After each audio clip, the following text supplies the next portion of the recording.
Meeting of Thursday, July 29th. Thank you all for coming. I'm going to change the agenda around here a little bit, and we're going to hear from the county and the VRBOs first. Maybe some of you don't want to sit around for the whole meeting, and we'll see if we can satisfy you. So we've got three for sure. Maybe the fourth gentleman from the county here I don't know about, but we got Bill Brecken, Jake, Gary, and Sam. And they're all from Land Services. Bill is our commissioner. And we want to talk about the VRBOs, and I think what I want to start it out with is maybe open this up to the public to come in and tell us some of your stories about what's going on. And Jeff, because I know you, can I pick on you and have you come up first? Sure can. Could I do that? Thanks. Yeah. So my name's Jeff Paff, 13721 Sandy Shores Lane. And I did come and talk to you guys at the city council meeting to see if you would open this up to some discussion about enforcing the VRBOs. Now I have one that's too down for me that has been a problem since day one. And again, I didn't do my homework. I finally printed out the ordinance, and you know, probably had, well, I know I have at least 4 violations if I would have been all on top of this ordinance. But I said we have everything from, you know, it's advertised as a bachelorette party, and that's what it is almost every weekend. We got dogs running wild. We got jet skis out in the lake well after their time. We got fireworks. We have noise, yelling. I said, thank God my grandkids aren't there, because half the time, you know, the language is so terrible. You know, but I'm an adult. I can listen to it. But if my grandkids were there, I'd be down there dealing with it. But when I start looking through the ordinance that's drafted by the county, there's a big spot that really caught my attention where it says that no more than 2 vacation rental licenses can be issued per parcel. And the one I'm talking about has 3 cabins on it. So does that mean one of the cabins is not licensed? So, and this is a cabin that my understanding is advertised or told by the county they can't sleep in it, but there's people sleeping in it. And it's advertised as a bed in there. So, you know, there's also, you know, issues of, and I know the city doesn't have an ordinance of this, but I'm a neighbor of this. The garbage is sitting out all week long, and I know, Dave, I figured that you'd probably change your cell phone number when you got done with me. Because bring it on. I'm sending pictures of the garbage, you know, sitting out all week. So it gets picked up on Monday. It's still out there on Saturday and Sunday. You know, cans are laying in the ditch. There's crap all over the street, all over the ground. You know, as a neighbor, I don't want to see that. And I wouldn't think Cross Lake would want to see that. And I don't know if, you know, if the city even had an ordinance that says the garbage cans have to be removed off the street. I mean, most cities have that, where you can't be visible from the road. I mean, these are all things that, you know, there's garbage, again, you know, every weekend when they have big parties, there's garbage laying all over the ground, bags of garbage, which now I know are in violation of the ordinance. So trust me, I'll be taking pictures every Sunday, and I'll be sending them to, you know, the county, to you guys, whoever I have to, because, and I've made a complaint through the VRBO or the complaint number, and I was on hold for over 20 minutes, and I hung up and I said, no, I don't need to do this. I'm not going to be on their hold for 20 minutes to try to make a complaint. So it's just very frustrating. So what other ways have you tried to complain? You came to the council, you woke us up. Okay, that was good. What other things have you done? Well, one of my neighbors who's up on the screen up there, he'll have a chance to talk. He's actually talked to the owner. My neighbors next door, who are only there, probably, they're great neighbors. They're only there 6 times the whole summer. Okay, so they're great neighbors. But they've talked to them because they've had stuff taken from their deck from the VRBO, their firewood. I'm sorry, Jeff, they've talked to who? The owner of the VRBO? The owner, yeah. Okay, not the county or any? No, the owner. Okay. So they also put up, if you go by, they put up big trespassing signs now because the dogs are leaving little presents in their yard for, you know, that these are issues that are continuing to happen. Now this week, the family that's there has been awesome, but since the beginning of summer, this is the first week that we've had something that's been normal. Do you know if they're a registered VRBO owner? I mean, are they registered with the county as far as you know? I don't know. I called the county and I talked to the commissioner. I don't know if, you know, that was one of the questions. I talked to Thomas. Is Thomas here? Thomas called me from the land usage, and I I asked him about the, the ordinance that says, the parcel says only 2 vacation rentals could be licensed when there's 3 on the property. And I asked Thomas that question, he was unable to answer that question. We've had tents out there, which now I find out, after doing my homework, tents are in violation of the ordinance, but, I didn't know that before, so again, I'll own that. I didn't do my research because I didn't think it was going to be out of hand. And then once it became out of hand, now, last time I was at the city council, you guys told me call 911. I did. They were shooting fireworks off, called 911 to report that. I got to document everything correctly. So that's why I also called the commissioner to say, hey, something's got to happen here. We can't live this way. We can't have the neighbors wanting to leave, all of us wanting to leave because of one building. So when you called 911, did you get any satisfaction from that call? I was told that somebody was coming. I'm sure Cross Lake Police came. I don't know. After that, I didn't hear anything. So you didn't have contact with anybody? Nope. Though. And I'm not going to, look out the window and stare. That's not my Did deal. you tell them who you were, identify yourself when you called? I think you had to. I did, and I told them it was a rental unit. I gave them the address of the rental unit, and I said, we got illegal fireworks because they're like, are they legal or illegal? I said, oh no, they're clearly illegal fireworks. And so if somebody did respond, they never made a follow-up contact with you and said anything? No. You don't have any knowledge? And I really don't expect that, they have a job to do, so. Okay. Thanks, Jeff. All right. Is there anybody else out there who's got a story, good, bad, or in between? Rob Chapman. Sure. Rob, unmute yourself.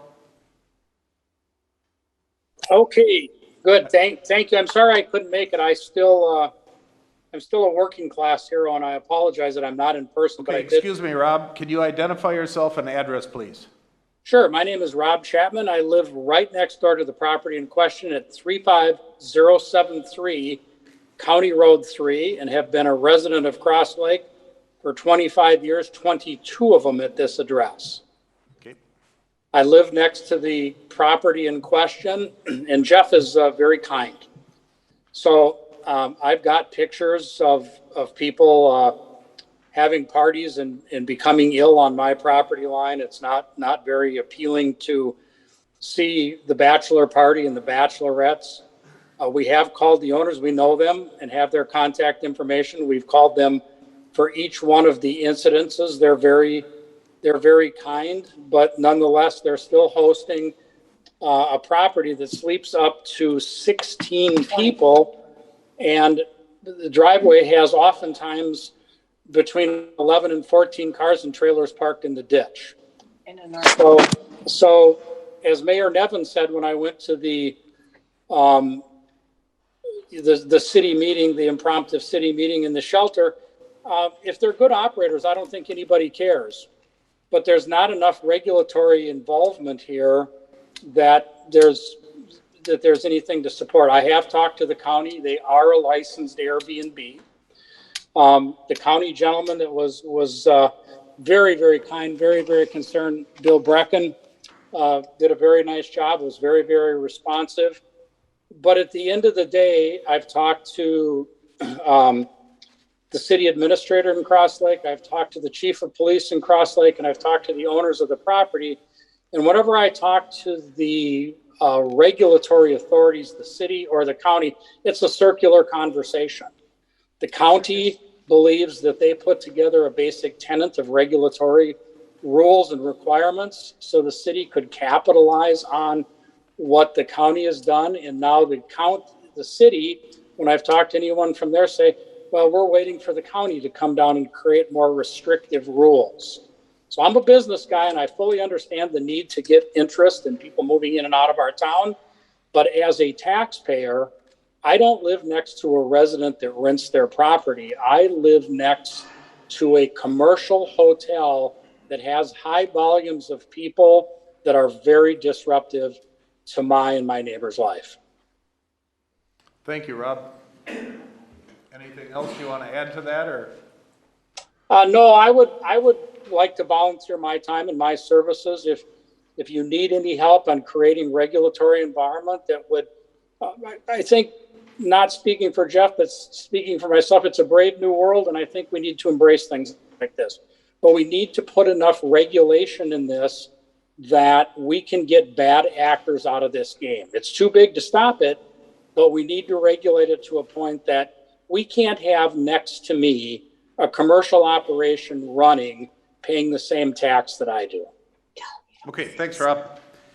Is there anybody else? Please, Deanne?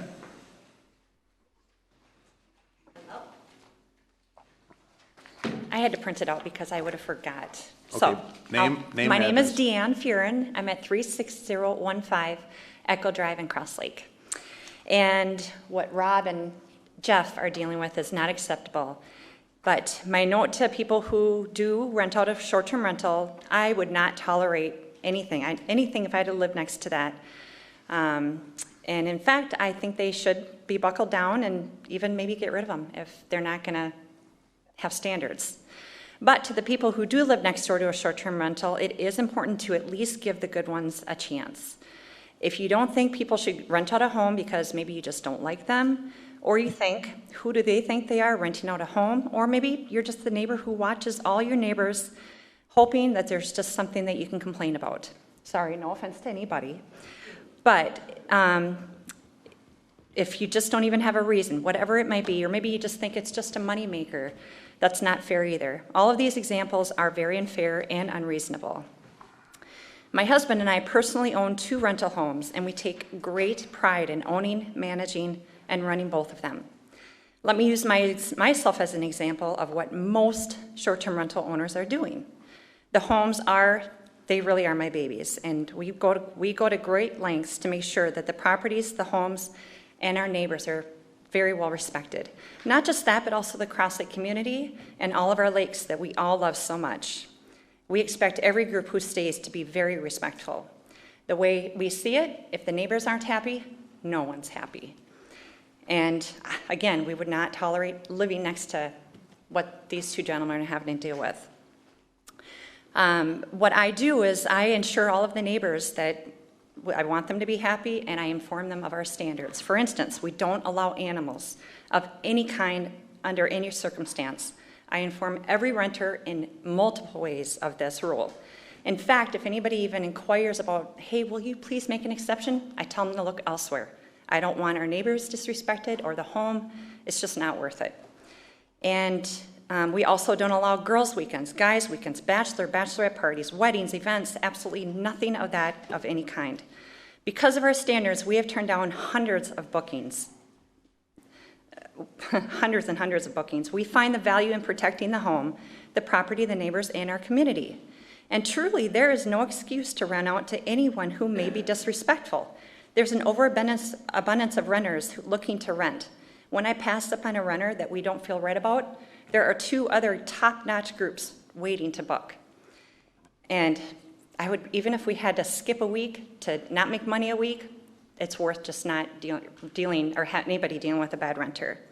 I vet people who want to stay at either of our homes. I check them out on social media. I Google them. I look up everything I possibly can to make sure that they're going to be respectful. And if I don't feel right about it, I turn them down because I don't feel it is worth it. We have signs posted at the homes to respect the outdoor noise restrictions. Per the county, it is supposed to be 11 to 7, but our rule is 10 to 8. And the list goes on from there. However, if we do have anyone stay that doesn't meet our standards, which is very few, I add them to our own do not rent to list. And I do have with me our agreement people have to sign, have to agree to, and follow also a week prior to arriving. Again, the rules, and I expect them to follow it. If anybody wants to read it, they can. Please know we do not expect or even want our neighbors to sit and babysit them either. But we do ask that they let us know immediately if there is ever anything going on that is bothering them or breaking any rules. But let's say we are instead one of those who didn't care or have standards, or could care less what the neighbors thought, as these 2 gentlemen are dealing with, then I would think that we should be turned in and maybe even shut down if we can't get our act together. I am in contact with tons of short-term rental owners, and we all work so very hard to ensure our neighbors are happy. Let us keep in mind when having a meeting like this, it is so true that only typically the unhappy ones are the ones that are going to attend. So please know that most neighbors at short-term rentals, they really are in fact happy, but we won't hear from them because they truly are happy. In every single industry, there are some bad apples, as we all know. So it will be very important to manage these issues, the problem issues, and buckle down on the bad short-term rentals so that they don't ruin it for the rest of us doing the right thing. And we want everybody to have a good experience. I truly feel that the bad ones who are constant, again, should be shut down, but not the good ones. I personally was a part of the Cross Lake Short-Term Rental Committee. We were a group who was planning to manage our local short-term rentals, such as handle issues, complaints, and so on. We would have been the voice for the neighbors who had had it, but instead the county decided it would be handled on the county level, that they would deal with it. We all thought, that's great, but come to find out, they aren't giving any consequences to the folks who aren't doing the right thing. Where is the penalty of those who aren't registering? Last I heard, only 25 homes are registered. I have 2 of those. Now, is that updated? Is it more than 25? I don't know. But anyway, why isn't... Deanne, excuse me. Yes. If I were to ask you to guess, how many homes do you think there are in Cross Lake? Would you be willing to make a guess? I thought it was 220. 220. Okay. And is it true that 25 are registered? I don't know if it's 25 or 30 or something. It's but- ridiculous. And Yeah. so, and my point, why isn't the county going after everyone who hasn't registered? And if the county doesn't plan to, then why should I get registered? I'm already doing the standards. I mean, the people who don't want to have standards, they're not going to do it. And who is paying the local 1% tax that is now due to Ideal Township? My husband and I sure don't. We pay it. But will this be enforced to everyone who owns a short-term rental? I sure hope so. We have requirements and we must abide by them. Another important point, not only is the state making money per sales tax on the short-term rentals, but so is the county, and very recently, so is the city, as long as it's enforced. I'm to the tail end of it. I'll get there. I would want, if I were somebody dealing with a bad short-term rental, I would want a place that I could call, that could handle the issues right away. Another thing we do need to think of, and there are some home and cabin owners who aren't easy to live next to either. My husband and I once lived in a home where the neighbor had a fetish with their blower. They would blow off their house for hours, and I'm not kidding, it was terrible. They would sometimes stop the blower, and of course, it brought relief, like, oh, they're finally done. But come to find out, they were just filling it up with gas to get right back to it.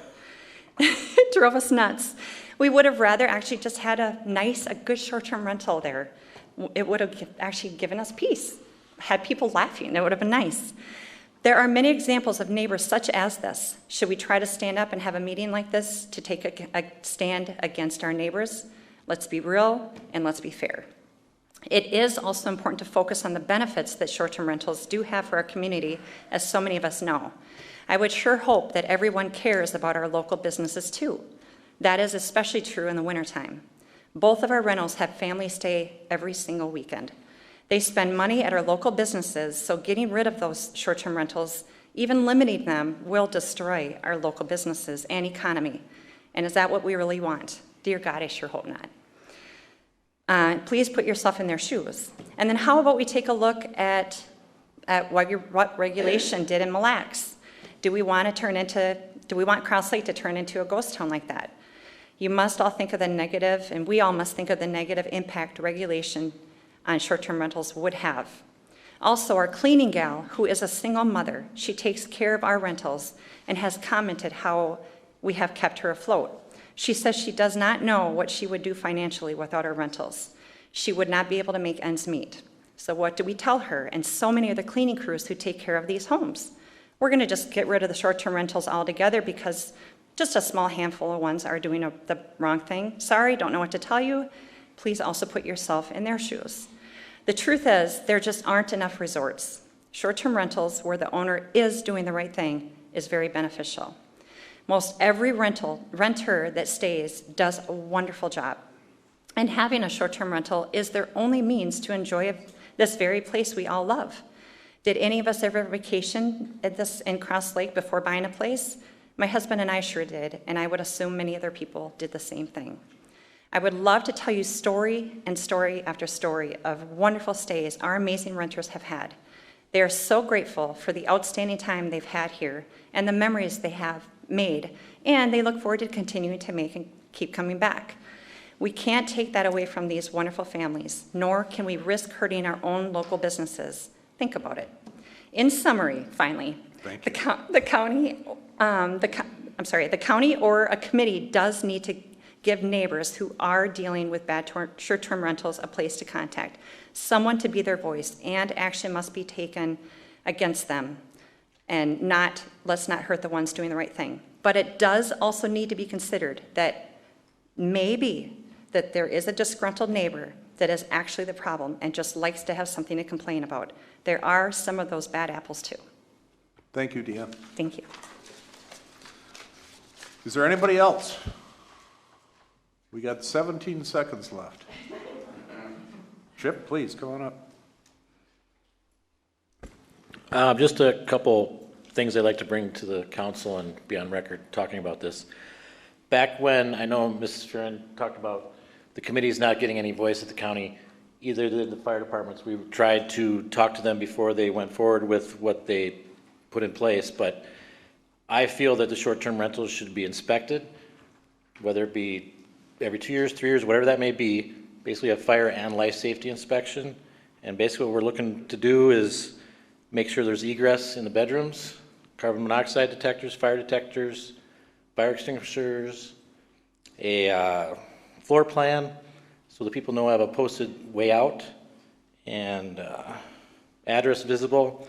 I've been on 3 calls in the last year at a VRBO where there's no egress in bedrooms and no fire extinguishers. So this is another thing that we need to look at moving forward when we start talking about the city trying to control the VRBOs. It's not like we're policing them, it's just we can help them out to make their place safer for the public to use. And you have approached the county in this and you haven't had... We tried to go to the meeting. I don't know if you remember Tim Holmes tried to get to you guys and go to the meeting. Back, we weren't allowed to talk. I just know that's a fact. Okay. Thank you. Is there anybody else?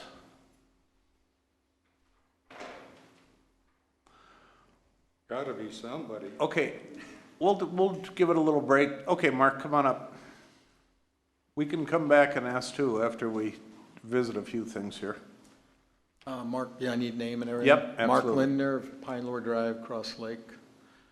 We have 2 VRBOs that are next to us, and I'm not a complainer, but the noise gets outrageous, the language, but just that alone isn't the issue. It's the one home I've talked about with Ask John, and I guess the county has a rule that even though this was a home that was built on an old it was a 2-bedroom septic, they built a 5-bedroom, they advertised it 20 people, et cetera, et cetera. They said they have till November to get a new septic, and they're not doing a thing.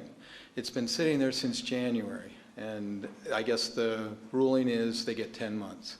I don't know why, I don't understand it, but there's 13 cars in the driveway every weekend, or not every weekend, sometimes it's only 5 to 7 cars, but it's just outrageous. And then last week, I heard something bang off my house. I didn't think anything about it. Till a couple days later, my nephew was there and he found a golf ball out by my house. I went over to the VRBO that's 100 yards away where their beach is, and there's the divot marks where they're hitting golf balls. It's just the courtesy isn't the same as a neighbor. And it's something that needs to be considered. We need to do something different than the county. I know a VRB owner says their people don't do that, whatever. I can witness and say, yes, it happens. And the noise is outrageous, the language. When they do the bachelor parties, the bachelorette parties, 13 cars, the garbage is piled up when they are done out, when they clean it, there's 13 garbage cans and bags all over. It just gets frustrating, and the golf ball was the end of it for me. I wasn't gonna say anything today, but that one just blows my mind, how somebody can just get out there and start hitting golf balls into the bay and not worry about hitting people's homes, so, thank you. Okay, thanks, Mark. Jeff called me up a couple weeks ago, or you came to a council meeting. I went out and I visited you and I looked at the place, and then I followed up with the county. I called and talked to one gal who She answered the phone in regards to the VRBOs. She didn't know much about it. And I said, what has the county got for enforcement? What are their regulations? And she says, well, we don't know yet. We're still waiting to hear what our enforcement is. So then I got through to Jake, and Jake and I talked for a bit about it. And I don't know if we really came up with any resolution. The county is still struggling through trying to figure out how to manage this. I think that's true. So I'm actually hoping that you guys are a little uncomfortable with what you're hearing here. And I'm gonna ask you to come up and say, what can we tell these people? What can they do to protect themselves, to protect their interest here, to protect their legacy here, or whatever, their family, their kids? And what are you guys gonna do? And maybe the city should take it over. And I think we're willing to do that. We looked at doing that. I think you're charging $400 a piece for licensing, is that not true? To license a VRBO? Is that, Depends. it depends? How many bedrooms? It's right here, 2 to 5. Okay, and Depends on 5 the to 6 size. bedrooms, okay, so $200 to $500. Gary, do you want to come up and address some of these things? Absolutely. Yeah, Well, thanks for allowing us in this beautiful city today, a little smoky, but when we hit the bridge over here, we thought maybe you guys put a toll bridge in and we couldn't get through, but maybe I wanted to start with, I think what I'm hearing from the council, I haven't talked to you yet, Mayor Nevin, or anybody else directly other than Commissioner Bill Brecken and Jake, seems like a lot of miscommunication. We want to be a good partner. We do believe that the ordinance is written in a way that, what did the 5 county commissioners, when they went out and listened to the folks throughout the communities in the county, what were the big, really frustrating points with the short-term rental, with the direct or neighborhood folks, and what could we do to try to get at those issues? But I want to start with, if you encourage people to come and complain to you and not call the hotline or contact us, we can't help you if we don't know about it. So that's got to be, the first thing is real clear communication, and the expectation is what you heard here, we're not going to be able to address it unless we hear about it. And if we do hear about it and it's a week later after those people had left and stuff, we can still do our best. But that property owner right next to that short-term rental is still going to be very frustrated because they don't think they were responded to timely.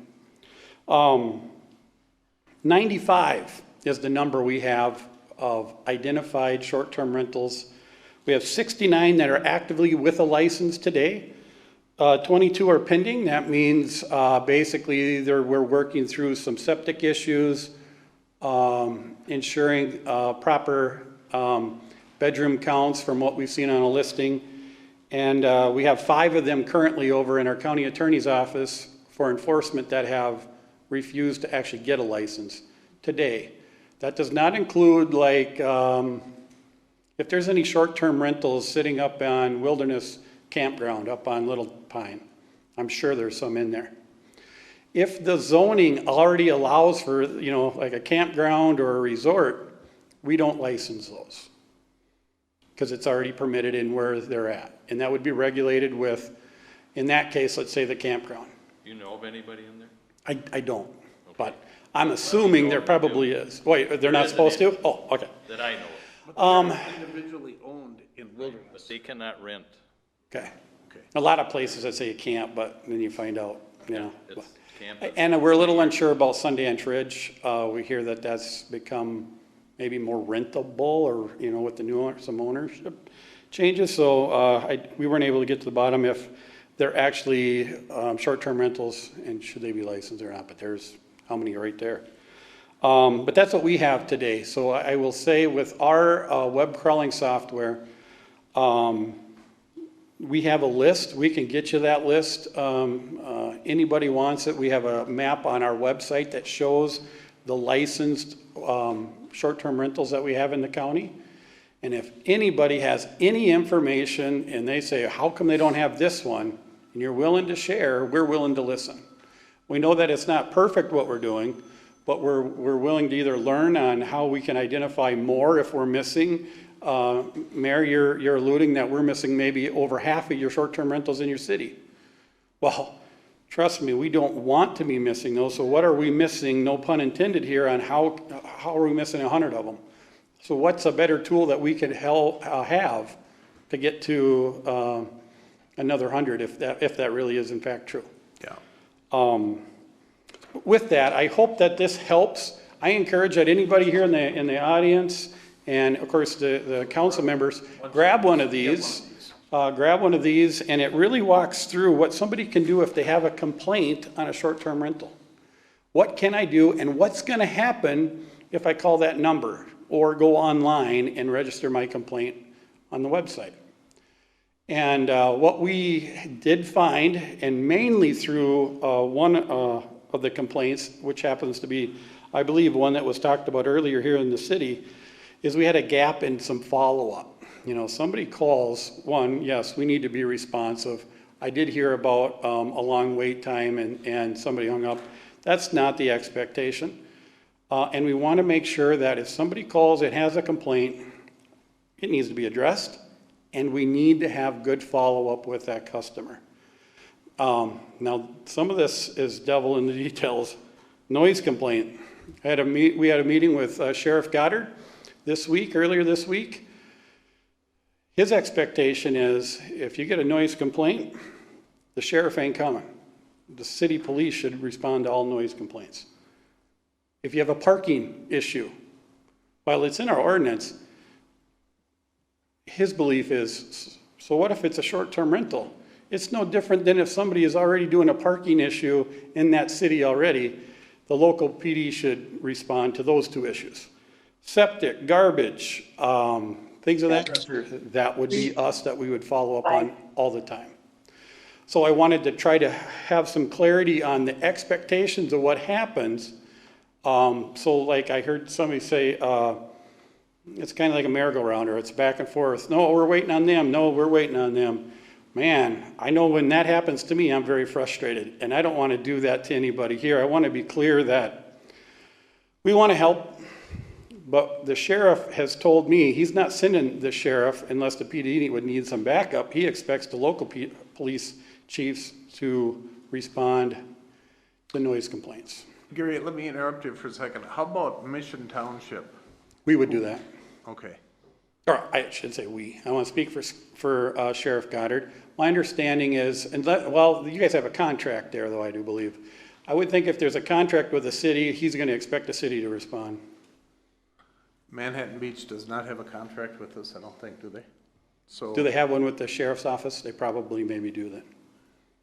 Well, I want to touch on that just a little bit, because living in the county, don't we just get that service from the sheriff? I can't, and I don't want to go down that rabbit hole of speaking for Scott.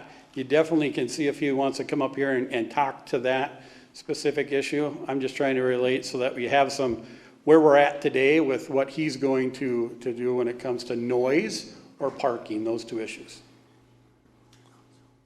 If I could, Is there one? Can we take Yeah, that question? sure. it's Rob Chapter. Rob, you gotta unmute again, but go ahead.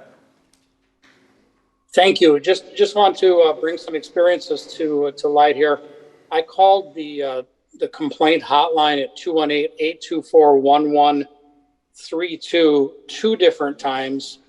And the second time it's a recording, you're talking to an answering service or something, and there's you can leave, you can request a callback so they know that your complaint is being dealt with. And I did request the callback, and I've never received a callback from the county complaint line. Thank you, Rob. So, Thank you. you know, and So I don't want this to turn into a. No, all I can say is, but- I appreciate that. I'm unaware of that. I mean, if there are gaps, please let us know. We can continue to work on it. But again, I've never heard that. So how are we going to address it if we don't know about it, right? That Okay. makes sense. Who do they let know? if there are gaps. Land services, so 824-1010, the gals, one of the gals, we just, last 2 weeks, assigned 4 people to assist with intake at the county level for this because there are some gaps in our hotline service.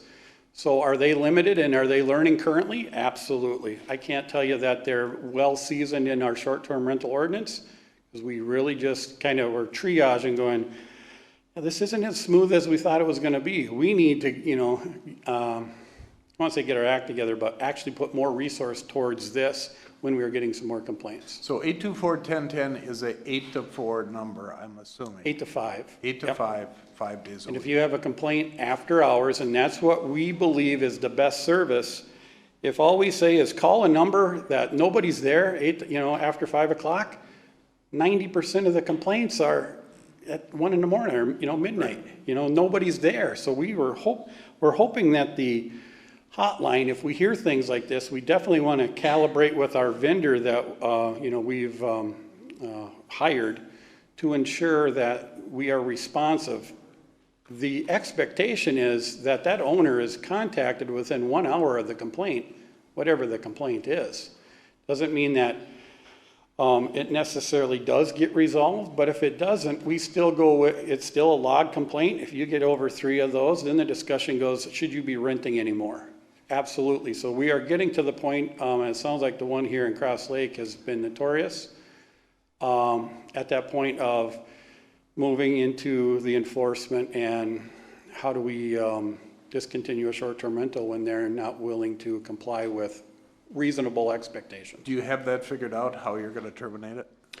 I leave that with Don Ryan, our county attorney, is working through that. So we're working with him.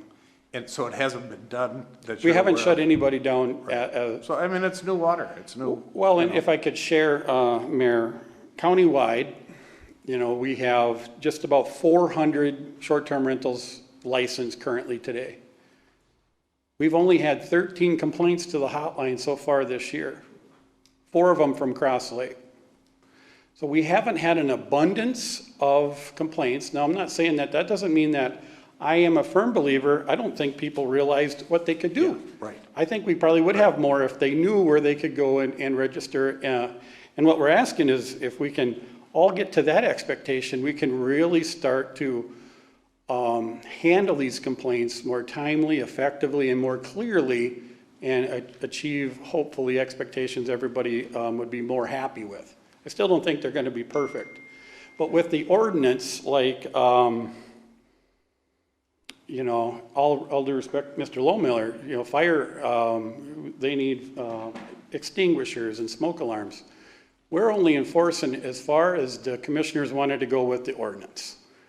That's always a discussion point. And of course, Cross Lake, if you feel that that's even more, you could have something even more restrictive than what we do.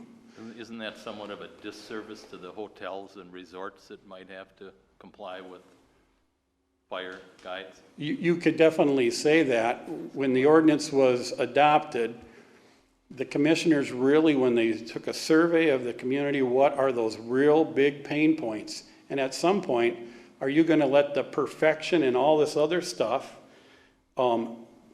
either bog down or have this ordinance get to be so big it really isn't going to be able to be effective? And that's going to be debatable too. But what was targeted here was those big things you usually hear about that give short-term rentals a black eye. We don't, hear a bunch of people and a lot of fires with VRBOs. We hear noise complaints. We hear garbage. We hear the septic might be failing. And that's what this ordinance targeted to try to get rid of in this county. One of the things that I've been looking at is we have, our department's gone through land use tables here. Mm-hmm. And we don't allow verbos or short-term rentals in residential areas. We don't allow what Mr. Chapman said is a commercial entity in a residential area. Now, if we continue down this path and do it, I can see people where I live that are running a business in a residential area, and we've told them you have to keep the noise down, but they'll just come in here and say, well, you're letting verbos do it, why can't I run a business in a residential area? And we're trying to put areas, safeguard them so they don't put storage buildings in huge tracts of land, so there's homes being plotted there and built. But right now, I think the county's issuing a go-ahead license for somebody in Cross Lake to run a commercial entity that's making money, and you have no idea that it's not allowed in a residential area. So you're doing us a disservice. The people that own the verbos think we're good to go because the county gave us the permit. But the way I look at it, they're not supposed to be there. That doesn't mean that they can't be there someday. But when I'm looking at this, it's right now, they're already against some of our ordinance and guidelines. And so if I can just adjust that just a little bit, maybe there's a gap there. That definitely could be a potential update if our commissioners wanted to do something, but to be a good partner here, we have, currently Ironton has put a moratorium on short-term rentals in their town. We have said, okay, that's an official action from the city. We will not license any new ones. So they do have, 5 or 6 existing. If somebody came today and applied for a license in the city of Ironton, we would say we cannot license you, there's a moratorium.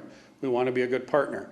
If there's a city out there that says, currently if they would say, we don't allow any of them in our city, we would also say we're a good partner, we're not going to say you can have a license from us. We have to tell you that, yeah. The thing in where we've drawn the line on that was it's been an all or nothing currently. We haven't, while I think we understand Cross Lake zoning ordinance just a little bit better than others from history, we haven't gotten intimate where we know exactly what parts of every town in the county where we can and can't license a VRBO. That's just where it is right now. Doesn't mean that that's something that isn't a possibility, but currently we are trying to be a good partner and not, you can almost say mislead folks that you can do this and not contradict a city. Gary, could you clarify? You said with the hotline, you try to get back to the owner within an hour. How about a time frame to get back to the person who made the complaint? Or could you just clarify what you're saying there? Sure. We have a script and we've written it out for our vendor. So when somebody calls, if I can, I'm going to use an example of, there's a bachelor party and they're very loud and they're cursing and it's 2 a.m, my gosh, right? So the neighbor has had it. When they call that hotline, our vendor is to work diligently at least 3 calls or get a hold of the owner within an hour. If that doesn't happen after like 3 tries and it's a noise complaint or a, potential parking issue, if they're blocking direct ingress of the driveway, they're going to call the police department and have somebody go out to ask them to please be quiet. And that gets into, is it our sheriff? Is it local PD? I'm just trying to be a messenger there. By all means, there could be still more discussion. I just need to, Scott wanted me to pass that along. And then the gap that we've had that we've just started last week to close this is to ensure we follow up with the complainant so they have a better understanding what we have done and potentially how this is going to work if there is no resolution with the issue. So that's where I think we've also needed to calibrate and get better with that here than when we started earlier this year. Thank you. Yeah, Gary, a couple of questions. First one is, if you don't have egress windows in the basement, technically by state's building code, that's a violation. You can't have a bedroom, you can't have people, it's illegal, have them sleeping in the basement without an egress window. How do you license them with that kind of a standard? I'm really concerned about the people that are staying there. This isn't whether we license them or not. This is a safety, health issue. So I'm going to ask you to go back and to look at that part of it and try and accomplish something there, okay? We definitely can run that by the commissioners, Mr. Herzog. And I understand that's what you have to do, and I understand it takes time. It's not going to happen overnight. Can I follow up something with that if you're good or not? Yep. Just with the licensing format that you have, is an inspection of the property part of the licensing format? Do you go out and physically inspect the property? No. Only if we believe there's a discrepancy on what they're advertising versus what we really believe the property is. Okay, that was my second part of my question. No, that's But fine. how 95%, I just want to say, somewhere in there, that we know that it's pretty accurate is because we have the approved septic design on record for how many bedrooms are in that home. That's how we kind of tie it back to. But so often you hear that they're advertising sleeps 20 people, and it's a 3-bedroom house. Correct, and that wouldn't be allowed. Correct, that'd be a violation of the ordinance. Have you ever, I realize you haven't done it. Has there ever been any discussion about percentage, the number of homes that's sitting in the city of Cross Lake, and what percentage of them would be allowed to be? Has there been anything? I don't Anything in believe that? Because so. 220 is a lot of rental property. And I mean, That's a great point. I know sitting on we had an internal committee that helped kind of draft the meat and taters of the ordinance, but no, that's the quick answer to that as far as how many should be allowed. But it's a good point, something that our commissioners could definitely consider. as these build up, you're going to be forced at some point to start hiring inspector just to go out and do that, aren't you? It's a tough And one. I realize you got to take it back to commission. Right. I'm not trying to put you. I already would like I'm to just say we giving could you hire a some bunch fuel of for them. thought. Yeah, I understand. I got a question for Sergeant Swanson. Have you or Chief Lee ever been approached by the sheriff to talk about how you're going to handle VRBO complaints? To my knowledge, no. I don't know if he's discussed this with Sheriff Goddard.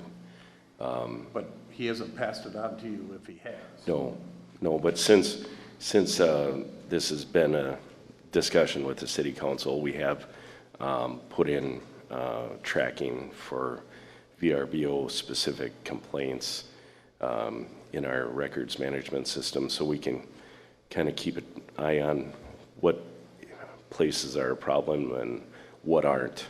I also heard about Mission Township. We don't contract with them 24 hours a day, so Sheriff Goddard would be remiss in not having a deputy respond in that situation. Any noise complaints and stuff, we try to deal with them. We want the people to call right away. I know that I've personally gotten calls the next day, and I tell people this, whether it's a VRBO or just your neighbor, you have a right to your peace and quiet. Call us, let us know. Don't call the office, call the non-emergency Crow Wing County Sheriff's Department, and as soon as we can get to it, we'll get to it. Same thing with fireworks. Those are illegal. The ones that go bang and fly through the air. Dogs running loose. We have an ordinance. We can enforce that. So I think one of the things that we've seen is a lack of people letting us know what's going on. If you call and let us know, now we can track all that, so. Do we get copies of the license or permits you issue to Verbo owners? Do we send those to our city? I don't believe we do. That's something easy enough we could do. Did you look at doing that, so at least? They're identified? Do you just want like in the list form and say, here's the list we have currently? Might be the owners, it might not be the owners that are Sure, there making sure. noise or whatever, or being good. Yeah, we can, is that all right? We can send the list up to Shar. Is that okay? And she can disseminate to you guys? Okay. I'd like to see a list like that, if maybe all the city council could get it. Bill, you're just dying to get up there and grab that mic, aren't you? Come on up. Oh, Mayor, members of the I'd like to say thank you, council. If I could, to Gary, thank you for coming up and taking the brunt. Well, I first want to say thank you, because I think that this conversation needs to be going on continuously. I think that, we only looked at this a year ago. We called a meeting of all the cities and the townships to say, what should we do about vacation rentals? And so we really only got this started. And the main thing we came up with is who's doing it, so that we had identification of identifying it. To work through the process and what the regulations are going to be is something that this kind of conversation really starts. And I thank you for that, because again, Cross Lake's taking the initiative to do that. And so I just think that as we go down this process, because just so you know, in an overall picture, it really is the Minnesota Department of Health that is responsible for overseeing vacation rentals, just like they do resorts. And say they've refused to do that. And so when we met with the townships and cities, the question is, do you want to do that yourself, or who should do it? And they asked the county to take on that responsibility. So that's where we started. So this is really just starting the process, and I think we need to go through it. And I think obviously safety really is important as we go through. And that's where this is going to evolve, and I think it's evolving throughout the country in regards to vacation rentals, because they're not going away. They're very much part of the hospitality industry. And again, that's why you'd still have almost 200 of them in the city of Cross Lake, even without regulations or identifying who's doing it, because they were doing it already. And that's really where we came forward in wanting to establish this. So I'm really excited about the conversation, and we do have to keep going down the path and let it evolve. Bill, what do we do for our residents in town who are dreading the weekends because the VRBO is going to load up and fill up and who knows what's going to be coming in? What do we do to satisfy them, to give them some kind of assurance? Well, I think we got some information today from the county side that we have to go back. I think that you have some issues within, the thing that you can look at the city level, and that's where we have to kind of have that conversation, see where we can blend them together. I think they are going to have to call and register complaints. And like we're finding is that a lot of the complaints are really just a few. A lot of the vacation rentals are being done managed on a very good basis. I know a couple of them where they even pick up garbage midweek so that they're keeping up with. I mean, the good ones are great, but. So we have to do that. You had made a suggestion to me that wasn't so bad, is that we also have to keep identifying who's doing it. And knowing that that they're getting licensed. If not, we have to turn it over to our county attorney. But running an ad, it's going to be neighbors who are living next to vacation rentals, making sure that they are licensed, and so that we then have some regulation over it. If they aren't licensed, there's not much anybody can do. Call it tin when you put it in the paper. Turn in neighbor. Okay, turn in neighbor. So I mean, but we have to keep working down to identify who's doing it, and that to me is one of the big things.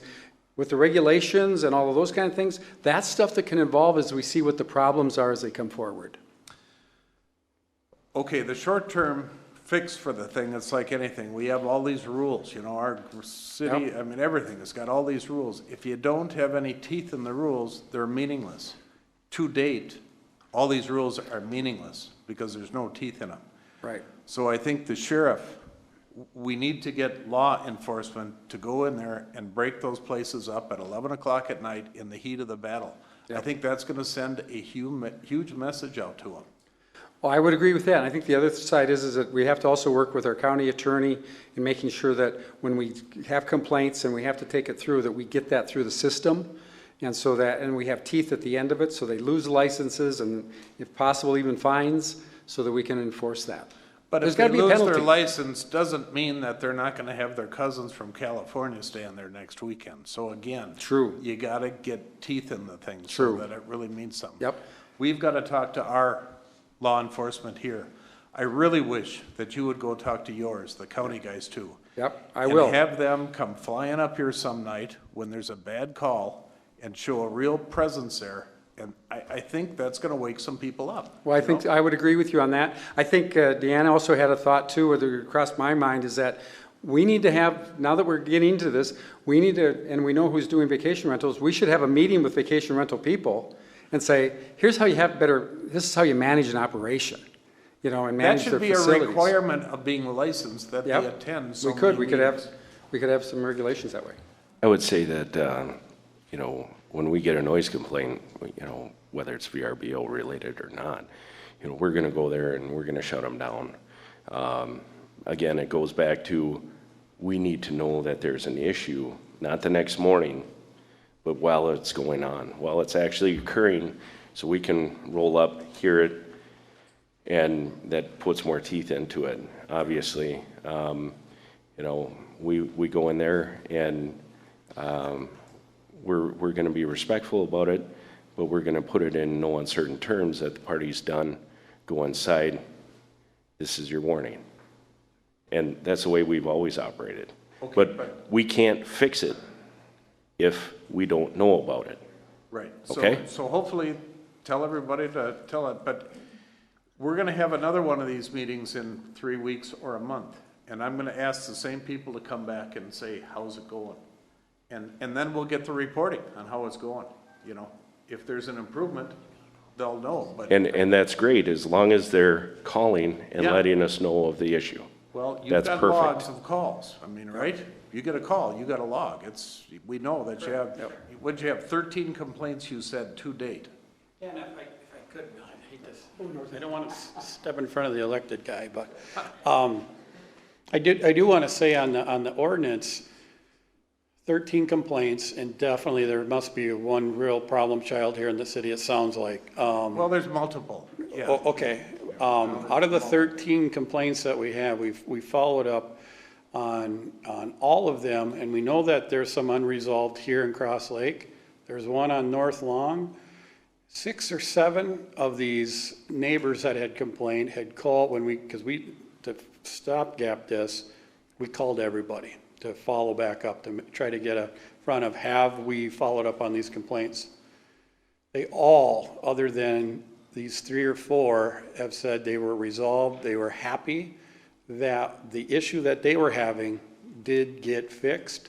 And we had a handful of property owners say, thank you, we are going to be more diligent in the future. So while we're learning, and this ordinance hopefully is an evolving thing, there has been some success too. I just wanted to share that it's, doesn't always have to have these, shark teeth all the time to get somebody to compel them to do the right thing.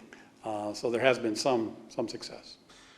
So when they take those calls on noise and parking, and it's, the sheriff is saying that our police department is responsible, do they call our police department right away then, not the next day?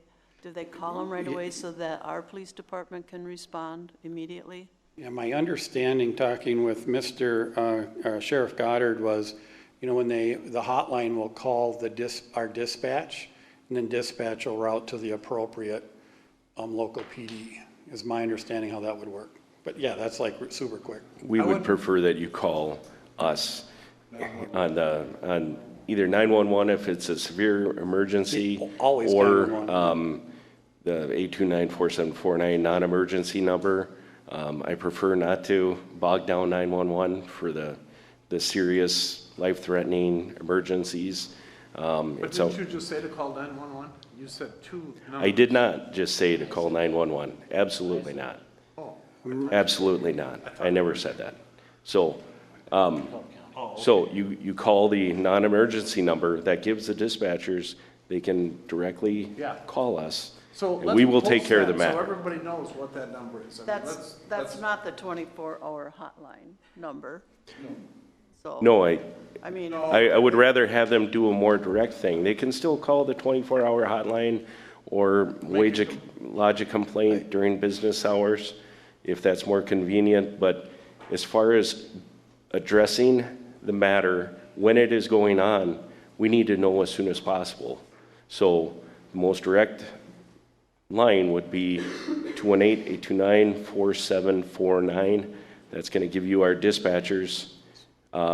Obviously, if it's a life-threatening, gunfire or something like that, we want you to call 911, obviously. But in most circumstances, it's not going to be that. The neighbors are rowdy and the neighbors are swearing and stuff. We will come out there, pending that we're not tied up. If we are tied up, guess who comes out? The county. You guys pay your county taxes also. So that's the way we work. We work together. Is that number part of this here? I don't know if it's that exact number or if our hotline number calls, I believe, our sheriff's dispatch, and then the dispatch sends a call out to whichever city they need to. to respond to the Okay, but I complaint. believe, Sergeant Swanson, you're directing us to make a different phone number call, is that true?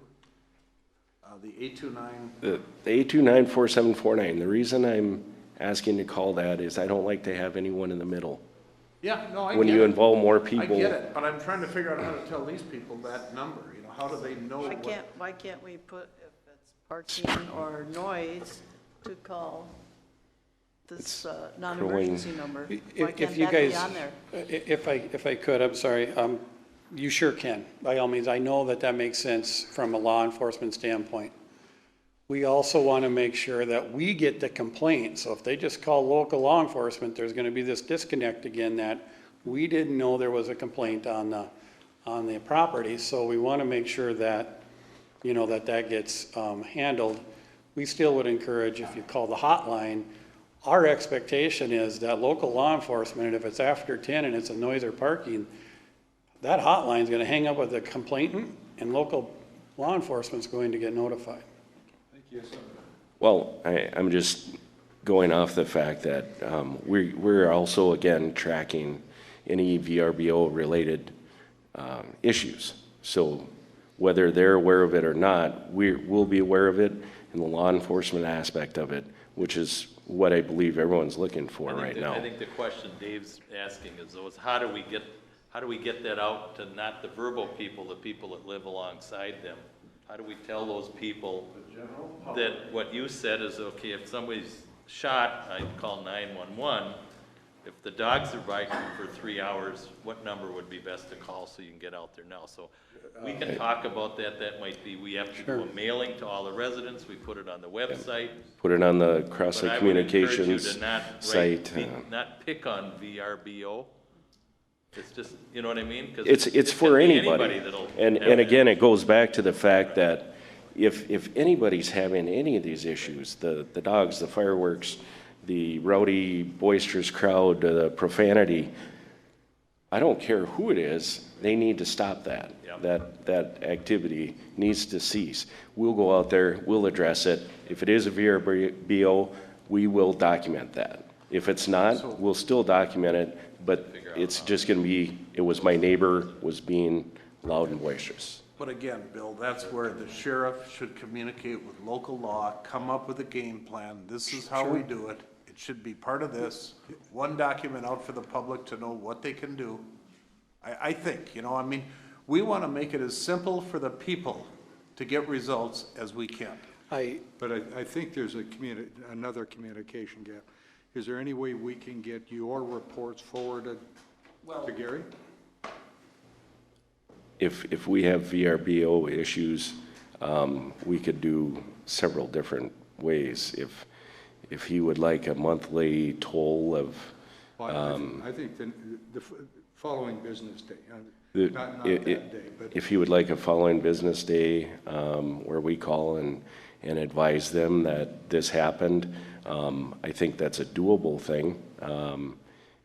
You know, my chief and I haven't discussed that at any length, but I think that we could possibly arrange that. Could we ask the two of you to take a look at that and Yeah. communicate that information to them so that they get it, even if it's, you know, a couple days later, at least they get information, they know there's a problem at an address. And I'm here instead of my chief, obviously. He's the one that makes those decisions, not me. There's a lot of pain going on in the community to get to this point. So whatever the powers to be, whatever the best results. Jeff, you have a comment you want to make, or?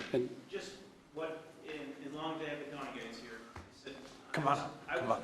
I was called by Land Services, some Thomas talked to me, and I went through the ordinance with them, and I asked about, as I did earlier today, where the ordinance says no more than 2 vacation rental license per parcel.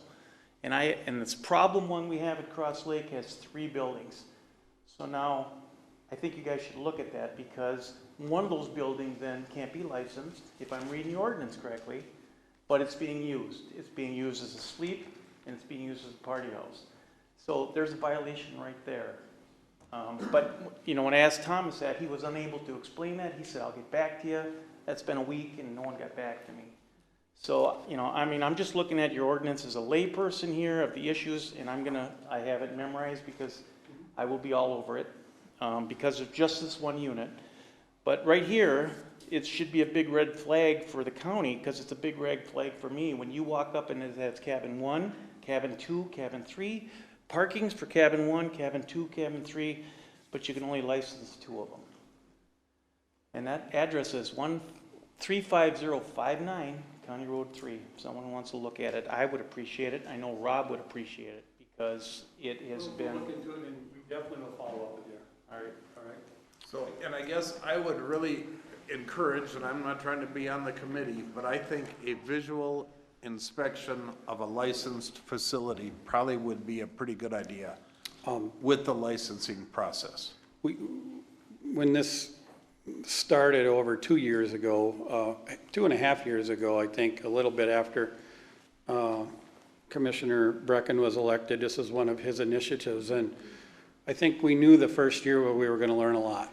And we knew that while we think some things are good, maybe they really don't work that great in either reality or all that. So I do think that we've heard some good ideas. I'd be remiss if I didn't say, yes, safety is always paramount for everybody.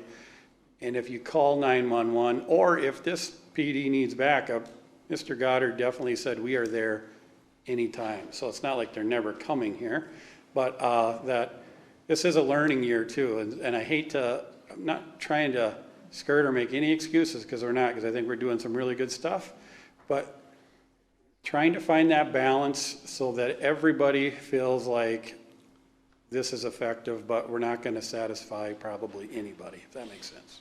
Well, it does, but I think we need to just show the community that we're trying. Yes, We're trying. absolutely. Somebody answers the phone, somebody responds, somebody follows up the next day, something that says, you know, we're here, we feel for it, you know, we're gonna try to do what we can do. And I think what I hear is that there's not a lot of response back, so there's not a lot of good feelings going on. Kista? I don't want to talk. Oh, come on. All right. My name is Kista Brunkhorst. I'm the general manager and owner of Whitefish Lodge right here in Cross Lake. And what Chip said about safety is probably a huge concern. And also things that even really responsible homeowners don't have to do to compete with resorts. And I feel very strongly that this community is built on mom and pop resorts, and they're dying off because of the VRBOs and the Airbnbs. And I just think that things like she may employ somebody, but that person doesn't have health insurance. That person doesn't have workman's comp to deal with. As also, is that home insured properly to be a rental, like a commercial rental, versus a regular homeowner's insurance? So those are just some of the items that come to mind for me. If you have any questions, I guess I would answer those. But I think the resort community also struggles in the wintertime. And when a VRBO will rent out a 5-bedroom home for the same price, it really makes it really hard. Okay? Thanks, Kista. Yep. Come on up, Mark.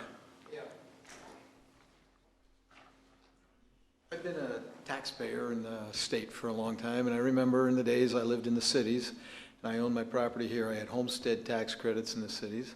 Came up here, I didn't get that. Now I live here full time, I get them here.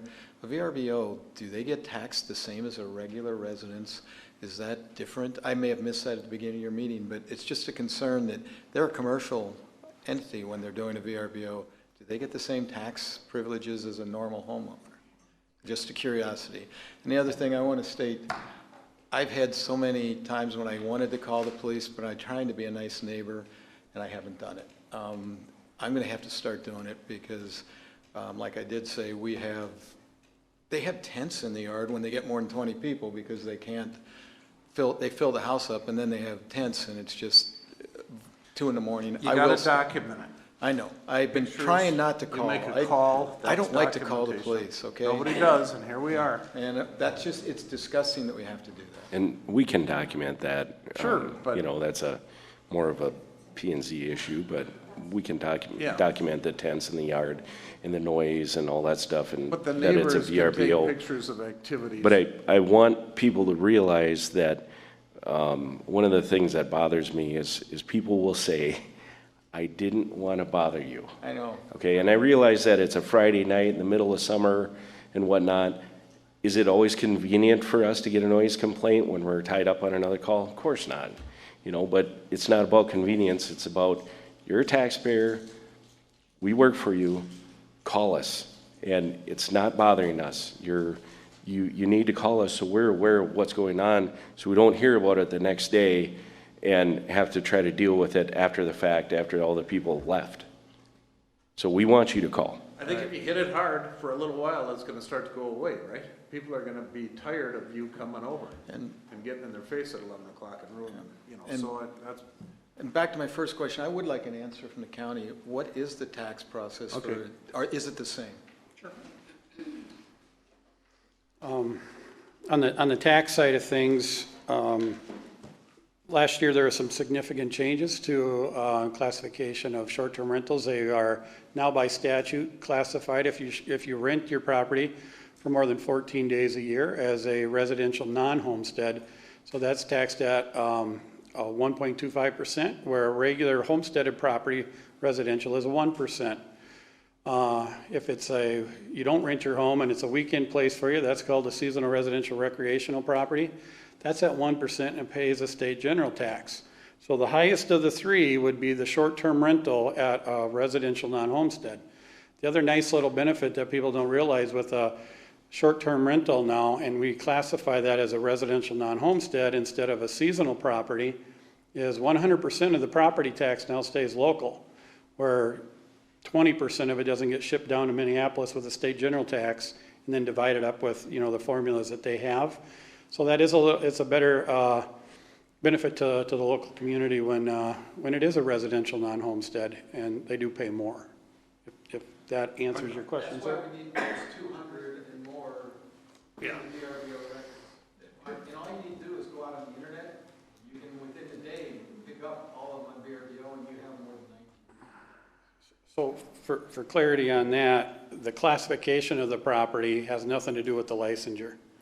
If they rent it for more than 14 days, it's going to be classified as residential non-homestead, regardless if it's licensed or not. Now, that's some tools that we can use to try to also, anything that has a license is going to more than likely be res non-homestead as a tax classification.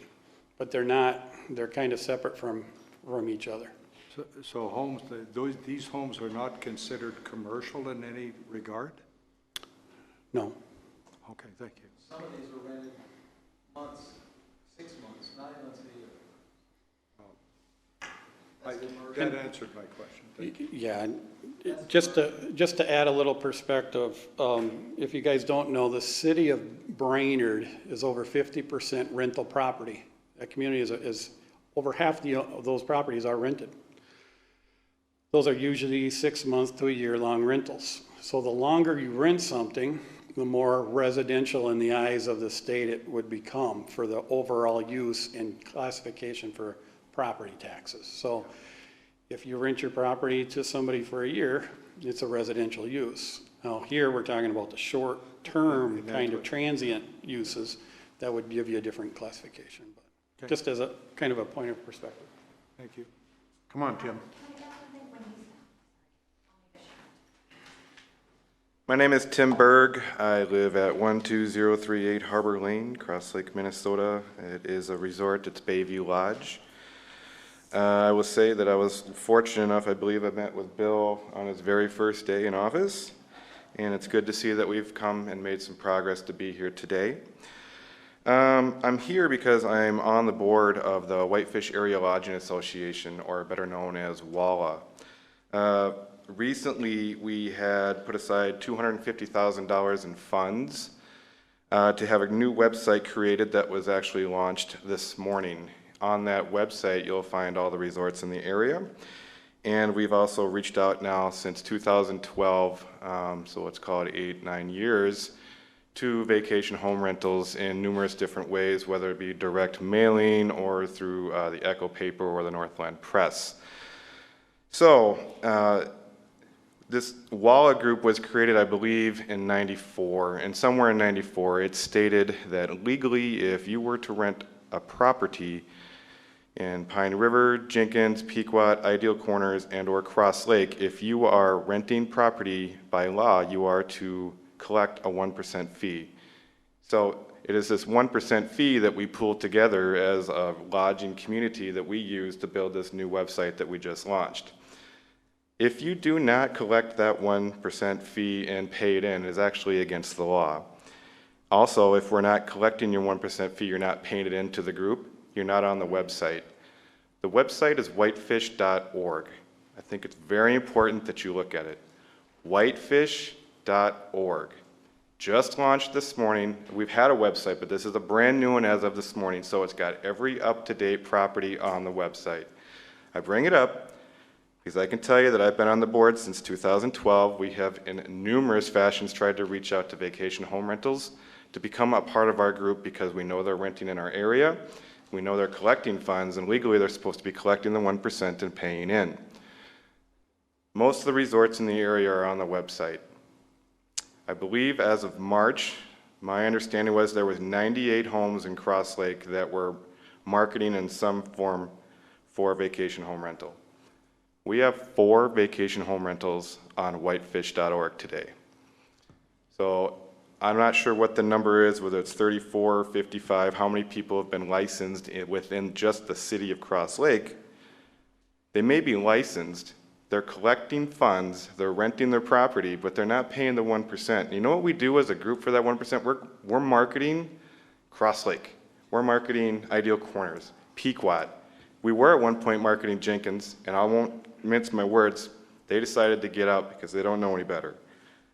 But we're marketing, we're helping bring people to the area. As our vacation home rentals, they are good. I'm not against them. What I'm against is the fact that they're supposed to legally be collecting that 1%. They're supposed to be paying it in. They may have gotten licensed through the county, but they're still not legal. They're actually breaking the law. And all you have to do is you can contact Patricia Demko-Berg. I can help you get in touch with her. She works with the county. There's a list of names. We only have 4 people who are actually legal within the city of Cross Lake. So how do you enforce that, Tim? How do you make them? So they're not on the website, but it is against the law, so I guess you could turn them into the city attorney, and then they could be shut down until such time they prove or pay their 1% in for however long we want to go back for. Could that be part of their licensing through the county? It should be, it really should be. You know, we're trying very hard, again, since 2012, to reach out to inform them of who we are, what we do. I know Patricia has spoken, I'm not, you know, but again, there's that circle. It's that circle, like, I don't know, maybe talk to this person. I don't know, talk to this person. So if I need to get more involved, and I want to make it very clear, not against vacation home rental, but if we all need to get more involved, maybe to see this through the end, I'll be willing to work with anybody. So. Thank you. Thank you. Please, 3 minutes. Oh, man, I got another book. I just want to answer the nice gentleman's question back here. So, and I know you touched on the tax as well, but I just want you to know, okay, so at one of our homes that we rent out, we are paying $12,000 a year in property tax. At another home, $11,000 in property tax. You take a look at, for instance, the Wharf, they're paying $12,986. Moss Series, not on the water, but $7,700. Al's Marine on the water, $9,400. Zorba's, $9,800. So I think a lot of them are kind of, yeah, I think we're already paying the appropriate tax. Deanne, are you paying the 1% WALA tax? Yeah, and we're sending it to Ideal Township. Is that, yes, yep. Good, thank you. And, yep, doing everything by the book.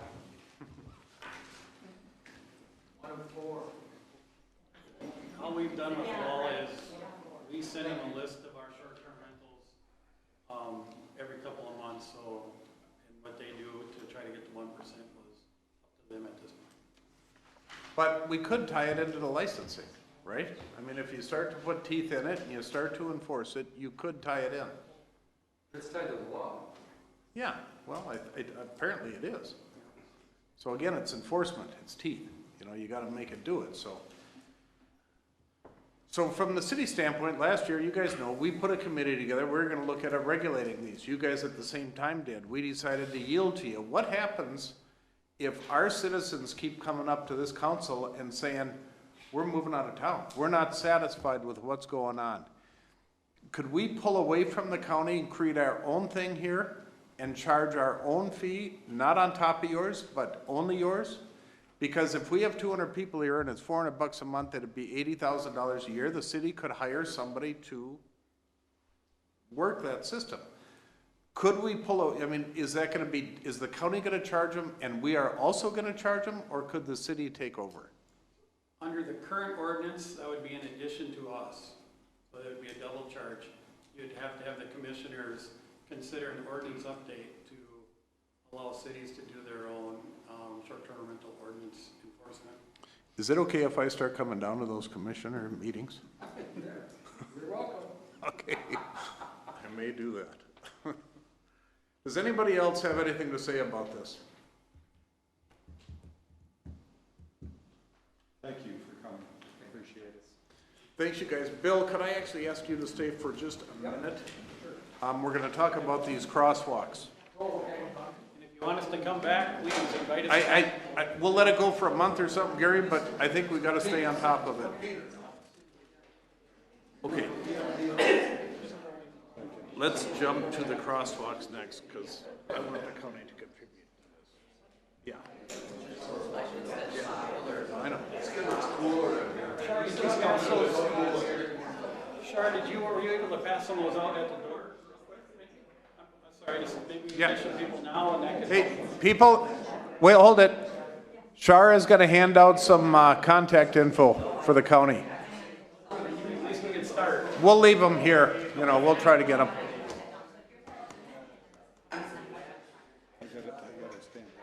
Sure.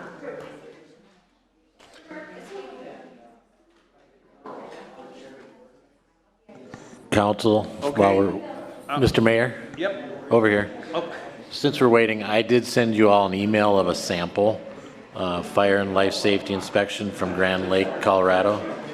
It's really good. I printed it out and gave that to them. No, this is a different one. Yeah, Okay. found a better one. Okay, the next thing on our agenda is to review the updated cost for the 2 lighted crosswalk signals we're trying to do in town here. Mr. Brecken, you're pretty familiar with what we've gone through. At the last council meeting, the council approved $20,000 for the 2 crosswalks. That was based on a cost for each mechanism for each one at $5,000 and an estimate for the concrete work at $5,000. It's 10 times 2 is $20,000. We got pricing back now. The crosswalk mechanism and the concrete work is within our budget. Our engineering costs were real high. And some breakaway posts, I think, are significantly higher than what we thought we were gonna have. The engineering is $10,000. And that was, I think a lot of that was requested by Tim Bray. Just paperwork and whatever. So the cost to date, Mr. Linus, you correct me if I'm wrong, but I think it's about $36,000 for the 2 crosswalks. It's in your packet, and Phil Martin is here to talk about that and what the requirement is for that, if you want to unmute him. Bill, what I wanted you to stick around for is, like always, can the county participate in this in any way? Mr. Mayor, what I'd have to do is I got to follow up on that. I can't commit for the county at this point, but I can meet with Tim and find out what process we can go through to see where they're at. Okay, I just wanted to officially ask you that at a meeting. We've asked that question before with the county, and the county's position on this when we asked for funding was we have a plan, And we're trying to get the project funded through the grant funds that we've applied for the last 2 years. Now, Tim Bray's position on that he shared with me was, if you want to do something different than what our scheduled plan for is, because we're planning to use grant funds to pay for that project, and he's confident that at some point we will obtain those. If you want to go ahead and do this on your own, it's really on your own dime. Now, that's not to say you can't change his mind, but that was communicated to this group several times. So, coming back now, I mean, it's a little harder sell to put the screws to you to say, give us some money to pay for this. No, but I'll talk to Tim, and we'll just see we'll see what that kind of funding is available. But if there's money available, least we'll certainly ask. take it. It's worth the ask. Did you get a breakdown of this? I did not. You want to take mine? Yes. Just, I mean, that's just what the cost is. And we elected to do it, absolutely, but. I just have a question about the engineering estimate. Is that for Phil? Yep, and Phil's on Zoom. And so if we need engineering done on the crosswalks, doesn't the county have a design already in place that we wouldn't have to reinvent and reduce that engineering estimate? That I guess I don't know the answer to that. I'd have to ask. It just seems kind of funny that if you have a design that you have to go by, the ADA and all that, Yep. why are we paying our engineer another $10,000 when the county's got that design Well, let's ask Phil, already? you're out there. Can you come online and help us out with that? I can. I don't know if you can hear me. I barely can hear Marcia, but I think she was wondering how come the city had engineering costs if this was already done. Is that correct? I don't get it. I can't hear you. You're kind of muffled yourself, Phil. What she's asking is, the county probably has got boilerplate drawings of these ADA ramps, and why we have to pay the engineer to reinvent the wheel and create a new one. Or whatever, just to legitimize the cost, I think is what she's asking. So can I ask one more question? Because the one thing that I think the council's talked about is adding these lights, these solar lights. Yep. Okay. So we already have concrete work on a couple of these that seems to be fine. There isn't anybody coming out here to say, you've got to rip that up right away and change it, because there's been some changes in ADA requirements, la-da-da-da-da. Like, people come to us for variances. Can we ask the county to pass what's there today as far as concrete work, so that we only have to deal with the lights? Well, I think that's where the engineering design comes Right. into play. I think that ship has sailed. Well, And I think I'd have to defer that to. I mean, it's good enough for today. If we didn't put lights, nobody's gonna run out here and tell us to rip it up. Well, I'd probably have to defer that to Phil. You know, I mean, representing you as as a city engineer, he would be the one that would be able to I do the thought this would negotiation. be Tim Bray would have to bless it, see, that's. Well, I know that Phil works closely with Tim, so it's like, you know, he would probably have the answer better than I would. Doesn't cost anything to ask. Yep. It makes sense to me. Well, I think we directed Phil to get approval from Tim Bray, the county engineer, before proceeding. Yeah, so let's just, Phil, do you have anything to say to that? Can you hear me? No. You're hiding under your pillow, I think. I don't know why I can't hear you. I will try and call in on my phone and see if TJ can patch me to get a better signal. Okay.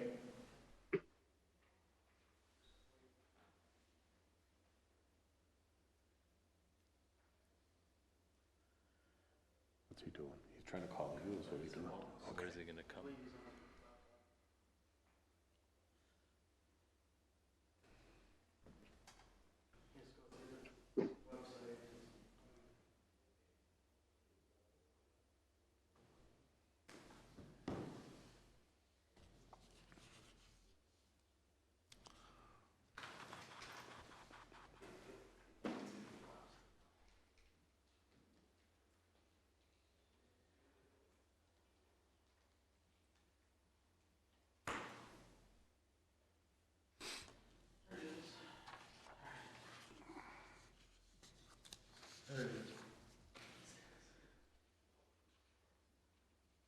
Where are you fishing?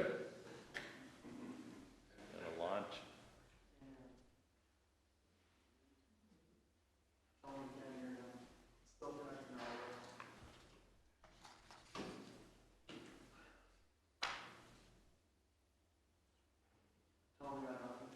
Bill, we can't hear you.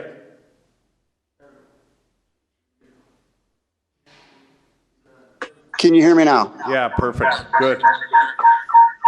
Ooh. Okay. Mute your laptop if you can. I did. I just popped out of it. Is that better? Okay.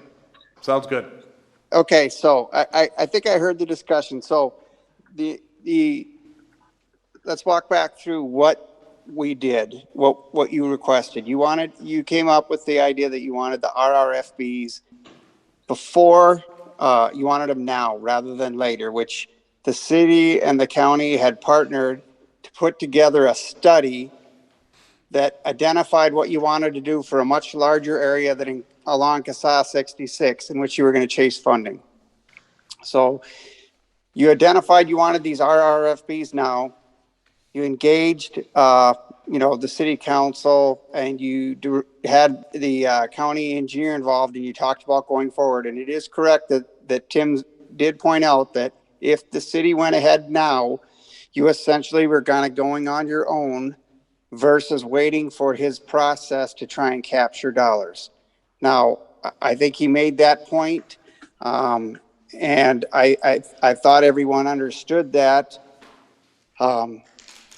You directed to go forward at that council meeting. We pointed out to you, I believe, that we thought some of your pedestrian ramps were not meeting ADA standards, that yes, you did have costs for the RRFBs identified, but even at that meeting, you still hadn't identified what posts you were going to be used. So my point and my comment at that meeting was I felt like your budget was low, that there was more to it. Now, there always is more to it when you're working in the counties or the states right of way, because they are the road authority there. They count on getting state aid for their roadways versus the city street. They have requirements that they need to continue to meet in order to continue to qualify and be eligible for the dollars. So when we went forward, we worked with Tim, and the first thing we did is went out and identified the 4 pedestrian ramps and determined by doing survey and reviewing the standards that's required that 2 of the 4 ramps did not meet current ADA standards. So if you're making an improvement, putting up the signage, pulling people to those locations, you have to meet ADA requirements. We put the plans together to meet ADA requirements. Those plans aren't sitting on the shelf at the county, done by the engineer, because every ramp in every location has different characteristics that you deal with. So we put together a plan that a contractor can build off, but also a plan that the county could review and approve to assure that they were meeting the standards that would continue to allow them to get aid and also to get approval if they were ever questioned on whether it was meeting proper standards. Then the county also wanted to see a sign plan. So we put together a sign plan that showed where these were located adjacent to these ramps, because there are actually requirements of where the post can go relative to where the landing of the handicap ramp is. Those were submitted to the county.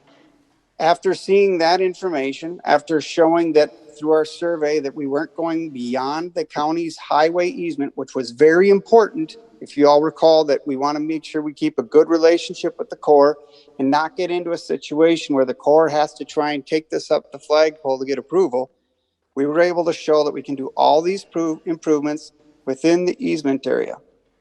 Once we got that all done, or actually got the approval from the county, then we were able to say, yep, let's get the RRFBs ordered. Ted was able to get down and understand that what he originally thought with his 2-inch Telspar post was not adequate for meeting the standards that's required for breakaway and signage on the county's state aid system. So he went and is now still, I believe, or maybe has got it, but he had to order special poles that are 2.5-inch Telspar so that these could be mounted properly in the ground without having to put concrete around them. There isn't a plan for the 2 crosswalks that had to be, the 2 ramps along the trail that had to be replaced, and the signage is just sitting on a shelf ready to be handed out. It's something that has to be done on a site-specific basis. And that's kind of where your costs have derived from. Coordinating as well as getting the plan put together, which in the end ended up being 10 sheets long, and we've provided that to 2 contractors to get quotes on. You know, in my discussions with Tim, I think, and it doesn't feel this way, I recognize to a lot of people, but when you're engaged in using, you know, getting into the county's state aid system and doing things on their roadways, the manner in which we were able to get approvals, in my opinion, was pretty darn fast. I think we got our approvals and we're ready to go, but I'm not even sure if the RFBs that were ordered have arrived yet. So I understand the angst with the cost. I think it's an issue where what you're putting in the ground isn't much, but to get to that point still requires people to actually have to pull stuff together and coordinate it. I think Tim, for what he in my discussions with him, I think the city is wise to at least broach a discussion with Tim to see if there is any opportunity to participate. I think he, as the county, has to see that there's a value that the city has done there by putting those RRFBs up for pedestrian safety. It's a win for everyone. It really is. There is a cost there, and I'm hopeful, and I think Tim, you know, as long as his board would allow, would be willing to consider a request from the city. Well, Phil, I want to thank you very much for putting the time to this. We did do this on a very short time frame. It's you know, it blows the budget, but that's what we're back here for, is just to look at it and revisit it, and now we gotta move forward, hopefully, and approve this and get the signs in. We're doing it in probably about a month's time, which is, we should all be proud of that if we can get it done. So, you know, it was a big price tag. It kind of was a shock, but we got to come back here and revisit and get approval. So that's what we're doing here. I thank you for taking the time to get it done.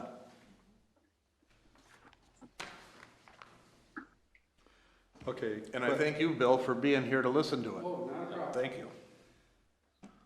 Mike, I believe the money that we had addressed to use was the fine from the P&Z. Am I correct?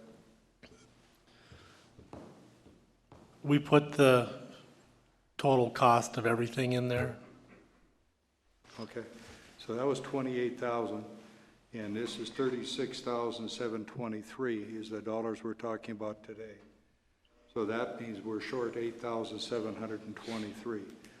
Where are we looking to draw those funds from?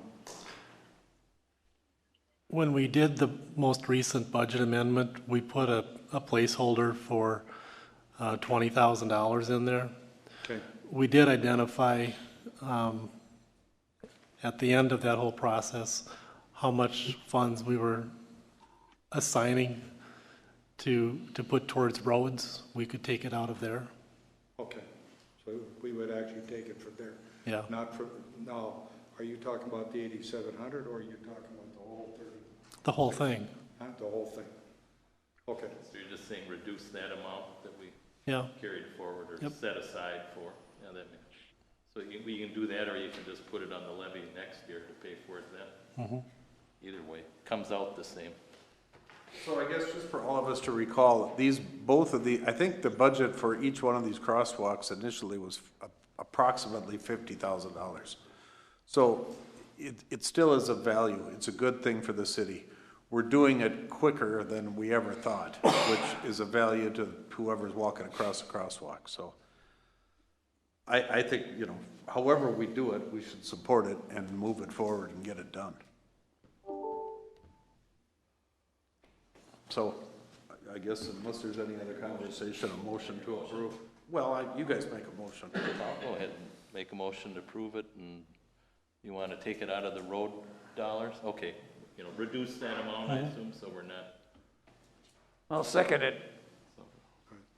Okay, we got a motion and a second. Any other questions? Just so the public knows, the cost is $36,723. That's the estimate. For 2 crosswalks. Upgrades. Yeah. Okay, all in favor? Aye. Aye. Opposed? Motion carries. Did the signage come? No. And Bill, that'll be less than anything you can convince Tim to kick over? Okay. Thanks, Bill. Bill, thanks a lot. Okay, let me see, what do we have? We got a high-tech. Should we go to number 2 on our agenda? The high-tech bill? Yeah, that's the last one, right? No, we've got another one. Oh, the city hall side. So which are we doing now, the high-tech? Let's do the high-tech bill. Okay. Okay, so I did ask Andy Pickard to join us. I don't know if doesn't look like he's here. But what the question was, is on this change order that you have in front of you. You've seen this a couple of times now. This is the third time.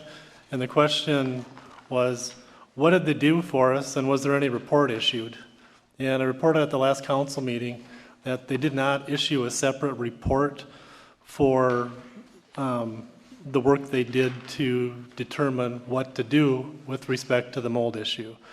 What Andy did share with me after that meeting was what High Tech had done is they had brought in the people, I think it was ServPro, that's who they were using, and they came in and they poked holes in the buildings or the walls and just determined the extent to which mitigation needed to occur. And so, if you remember, a lot of that was done on the south wall. It was determined that wall had to come down. They did some testing on the inside walls, and they basically pulled out the walls that were impacted.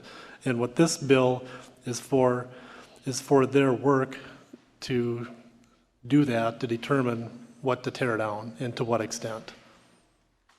So it was a combination of ServPro and High Tech together. Correct. Doing an inspection. The alternative was, he did share with me in his response to just mitigate the mold that was in the building that they did identify, rather than ripping those walls out. It was somewhere in the neighborhood of $30,000 to have a third party other than High Tech do that. And what they chose to do at that time is most of those walls, as you saw when you went through the building during the construction, were removed and replaced. So there was really no additional mitigation because they were already removing those. They got it in place. Yeah. So if you look on the very last page, there's 2 categories, 1 and 2. There's some fine print on 1. It says air quality monitoring and moisture samples to determine mold issues, $5,700. Yep. And then the second one says air quality testing after. When they ripped it all out, did they do some more testing then? Or what, is this like after, they didn't do anything? So. You never did the air test during the construction. I never saw it. That's just me not seeing it. I never told they were doing it. So. Yeah, and that's why I asked him to come to this meeting or to zoom in so he could further explain what they actually did. But that is what he shared with me. I mean, I don't have anything more to add on that. How were you satisfied that, remember the concrete, underneath the concrete, we thought that was gonna be an issue, and that was, well, that was part of something here. I wasn't there either, but they said that they determined that there was no issue under the concrete. Right, now did they, was that like a drill test or some, I don't even know what that was, but yeah, they did that. So I don't know why they would call it air testing. They dug under. I remember that, Yeah. him saying that they dug under. And confirmed there was That there was nothing, but it's so dry that it wouldn't be a problem. So you weren't present for all of that testing, you weren't there. I don't recall them ever bringing an air testing, that it states in here, air testing. I don't recall them doing that. So why are we considering having testing done when on this pay request, they have the air quality testing after? Because we've never received. That's what we're trying to figure out. But I mean, why are we considering 2 proposals for air testing when it looks to me like we paid close to $3,700 for air quality testing after? This is part of. That's what I mean. Yeah. It says that, but I'm not sure, we need Andy to clarify that, because they never did an air test. Hold off on this and have him. But And that's exactly why I requested by phone and email that he come to this meeting to explain to this council exactly what they did, so you can either get the information you want or not, and he's not here. I believe the original, so the 9,000, I believe, was the initial, let's tear into the rooms with ServPro, and I think Mike Anglin was there too. Yes. WSN. They searched all the rooms, went through all the walls, went up into the attic. Basically, that's what this bill's for. Yep. I don't think this, I think it's just a typo, because I'm almost 100% sure they never did an air sample, ever. That's what we're not getting. Maybe they want to correct their Correct. request. Correct. To get paid. I don't think there's a date was set either this year, so a date that the test was done. Yeah, it was early on, it was July or August. Yeah. But part of that was an evolutionary thing as we tore things out. That first section you got billed on. That's why it might be still billing, I don't know. We did the Yeah, I mean, investigation, remember? yeah, there's no question that it could get muddy. Well, didn't they, wasn't it ever on the pay requests when we eliminated all the drywall so that we could look in there and see? So we paid for that, but it sounds like this here is the same thing, and we don't have any test results after the fact. I don't see I any don't- before either. Well, all the walls were out, so. It was a visual looking for what areas were affected by water damage and mold. I still think Andy has to either provide. But some- Chip, didn't you have another air testing place, Braun, or somebody come in there at some point? Yeah, that was right before we started after the walls were opened up, but we paid that. Okay, Yes. so that's not part That's of this. correct. Okay. But this is the same company now that sent us a proposal. Yeah, that's separate. That's something completely different. Well, we can table it if that's what we want to do and kind of tell Andy to come up and give us an explanation. I can ask him to come back again, but I can't force him to be here. Yeah. Okay. But also asking for the results. He already responded, there was no report that was issued as a result of that work. He's answered that question. He said this work was to determine what additional work they needed to do that Chip talked about just a few minutes ago. That's what this bill for $9,300 is for. Okay. So I move that we table it for further explanation. Or correction of the bill. Wow, that would be a further explanation. All right, so we got a motion to table. You got a second, Dave? Yep. Any other discussion on it? All in favor? Aye. Opposed? Motion carries. Okay, now, along those same lines, at the last council meeting, we talked about, now that the building's done and it's operational, how do we know that it's got good air in it? And so this one's more political than anything, in my opinion. If the moldy walls were torn down and replaced, then it's gone. What would you like to do? So you have a starting point going forward. So the council direction was, Mike, go get a couple proposals to see what it would cost to test the air to see that the issue's been resolved.